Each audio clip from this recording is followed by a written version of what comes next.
ನಮಸ್ಕಾರ, ವಿಕೆ ಡಿಜಿಟಲ್ ನ್ಯೂಸ್ಗೆ ಸ್ವಾಗತ.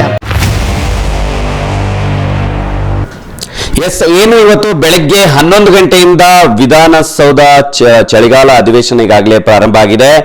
ಅದು ಏನು ಹೈದರಾಬಾದ್ ಕರ್ನಾಟಕದ ಎಲ್ಲ ಶಾಸಕರು ಕೂಡ ಈಗಾಗಲೇ ಬಂದಿದ್ದಾರೆ. ಮತ್ತೆ ಈ ಬೆಂಗಳೂರಿನಿಂದ ಎಲ್ಲ ಶಾಸಕರು, ಮಂತ್ರಿಮಂಡಲ, ಇಡೀ ವಿಧಾನಸೌಧ ಏನು ಬೆಂಗಳೂರಿನಲ್ಲಿ ಏನು ತನ್ನ ಕಾರ್ಯಕ್ಷಮತೆಯನ್ನ ಆಯೋಜನೆ ಮಾಡಿಕೊಂಡಿತ್ತು, ಬೆಂಗಳೂರಿನ ಎಲ್ಲ ಅಧಿಕಾರಿಗಳು, ಒಬ್ಬ ಡಿ ಗ್ರೂಪ್ ನೌಕರನಿಂದ ಹಿಡಿದು ಒಬ್ಬ P1 ಇಂದ ಹಿಡಿದು ಎಲ್ಲ ಅಧಿಕಾರಿಗಳು, ಹಿರಿಯ ಅಧಿಕಾರಿಗಳವರೆಗೆ ಇವತ್ತಿಗಾಗಲೇ ಬೀಡನ್ನು ಬಿಟ್ಟಿದ್ದಾರೆ. ಚಳಿಗಾಲ ಅಧಿವೇಶನ ಮುಂಬೈ ಕರ್ನಾಟಕದ ಬೆಳಗಾವಿ ಬಹಳ ಕರ್ನಾಟಕದ ಒಂದು ಕಿರೀಟ ಇದ್ದ ಹಾಗೆ, ಅಂತಹ ಕಿರೀಟ ಕ್ಷೇತ್ರದಲ್ಲಿ ಇವತ್ತು ಚಳಿಗಾಲ ಅಧಿವೇಶನ ಇವತ್ತು ನಡೀತಾ ಇದೆ. ಈಗಾಗಲೇ ಹೊರಗಡೆ ಏನು ವಿಧಾನಸೌಧ ಒಳಗಡೆ ಚಳಿಗಾಲ ಅಧಿವೇಶನ ನಡೀತಾ ಇದೆ, ಬಿಸಿ ಬಿಸಿಯಾಗಿ ನಡೀತಾ ಇದ್ರೆ ಹೊರಗಡೆ ಅದೇ ಚಳಿಯಲ್ಲಿ ರೈತರು ಕೂಡ ಈಗಾಗಲೇ ಪ್ರತಿಭಟನೆಗೆ ಇಳಿದಿದ್ದಾರೆ.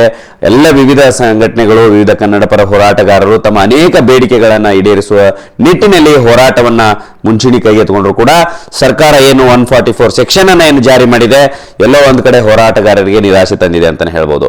ಇನ್ನು ವಿಧಾನಸೌಧದ ಒಳಗಡೆ ಏನ್ ನಡೀತಾ ಇದೆ, ಏನು ಸುವರ್ಣಸೌಧದ ಒಳಗಡೆ ಏನ್ ನಡೀತಾ ಇದೆ ಅಧಿವೇಶನ, ಇವತ್ತು ಕೇವಲ ಸಂತಾಪ ಸೂಚನೆ ಮಾಡೋದಕ್ಕಾಗಿ. ಇದು ಈವರೆಗಿನ ಸುದ್ದಿಗಳು. ಮತ್ತಷ್ಟು ಸುದ್ದಿಗಳಿಗಾಗಿ ನೋಡ್ತಾ ಇರಿ ವಿಕೆ ಡಿಜಿಟಲ್ ನ್ಯೂಸ್. ವೀಕ್ಷಕರೇ, ವಿಕೆ ಡಿಜಿಟಲ್ ನ್ಯೂಸ್ ಯೂಟ್ಯೂಬ್ ಚಾನೆಲ್ ಅನ್ನು ಲೈಕ್ ಮಾಡಿ, ಸಬ್ಸ್ಕ್ರೈಬ್ ಮಾಡಿ ಮತ್ತು ಹೆಚ್ಚಿನ ಜನರಿಗೆ ಶೇರ್ ಮಾಡಿ.